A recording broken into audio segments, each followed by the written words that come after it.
Good morning. This is day 2 of the 90-day book creation case study. I'm going to set some intentions today. It is my intent with this project to show a book creation process from start to finish. I'm not going to cut anything out or gloss anything over or put shiny packaging on it. I just want to show if this process works, how it works, and how well. And if it's worth duplicating and selling to people, I want to know and I want to show how the people it is sold to will do with it, not just the people who sell it. I want you to know everything I know. So that in the future, when you go to write a book, when you hear things about self-publishing, when you maybe even work with me, you are not at a disadvantage. This is about writing a book. It's also about documenting writing a book. More than that, it's about finding out what advice and which resources work and don't work. And it's about seeing what actually happens when you do this process. When you write a book fairly quickly, when you edit it and design it fairly quickly, when you launch it on Amazon, when you do Amazon marketing techniques to promote it once it's on Amazon. And what happens after you launch it in the month or so following that, when you've already done all of the writing and editing and now your book is out in the world. Many of these things, or many of the details of these things, are missing from a lot of self-publishing stories. And I want to find out what they are, how they work, and whether they work. There's no particular outcome or definition of success for this project. It's not about becoming a bestseller. It's not about making a certain amount of money or selling a certain amount of books. It's not really about doing anything other than just completing the book, putting it out into the world, doing my best to make it do well, and then seeing what happens. If it does really well, that'll be great. But if it doesn't, that's fine. Because either way, we'll see what happens. So this project is, and the book that I'm writing, but the project itself is really for anyone who's maybe a little bit fed up with book coaches and marketers saying anyone can write a book and saying here's all the great things a book can get you, without really offering evidence of how those statements apply to everyone, or transparency around what it actually takes to do what they say that will do. It's not for people who already know everything they need to know about book creation.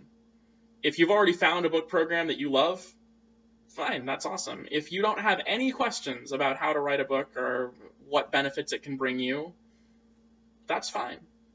If you are Steve Scott or Honore Corder, thank you for watching my video, but I don't think you're going to get a whole lot new out of it because you've already written more than 20 books yourselves. So thanks and have a good day. So why me? Why do I have the right to do this? Well, I've edited and ghostwritten multiple books. I am a Wall Street Journal best-selling editor, but I haven't written my own book yet. I've seen Amazon launches and I've seen book creation programs from the outside, but I've never actually gone through any of them myself. If I'm going to work in book coaching and consulting, and if I'm going to be a speaker as well, I do need to have a book, if not more than one. It makes sense to me to put these two processes together, to evaluate what I've seen while using that to write a book myself. More than that, though, I have a perspective that I think is fairly lacking and fairly absent in the self-publishing industry today. I'm not a marketer. I'm an editor. My philosophy is not, let's see how loud we can make this marketing campaign. My philosophy is, let's create a masterpiece and put it out into the world. My number one priority is quality. I don't think there are that many voices for quality in the self-publishing world right now. There are more than there used to be. And we'll talk more about that in a later video. But I don't think there are that many.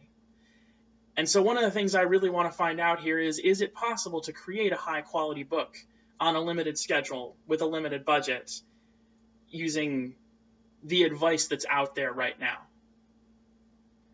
I don't know the answer to that yet, and I am suspending my opinion on it until this project is done, because if it does work, if it is workable, that's great. Then I will probably be proven wrong in some ways, but if it doesn't, then we'll know much more clearly than we did before we started, or at least I will. So I want this editor's perspective, this quality perspective, to pervade the self-publishing industry. I want it to take over. 2 years, 5 years, 10 years from now, I want that to be as important or more important than what marketing tips and hacks you use, or how you rank your book on Kindle, or anything like that. So that's one of the reasons I'm doing it, and it's one of the reasons that I think I am uniquely positioned to do it and am one of the right people to do it. So that's what I got today. Tomorrow we're going to talk about some of the resources I'll be using through this process. I'm excited to tell you about those. Thanks for watching, and I'll see you guys tomorrow. Have a great day.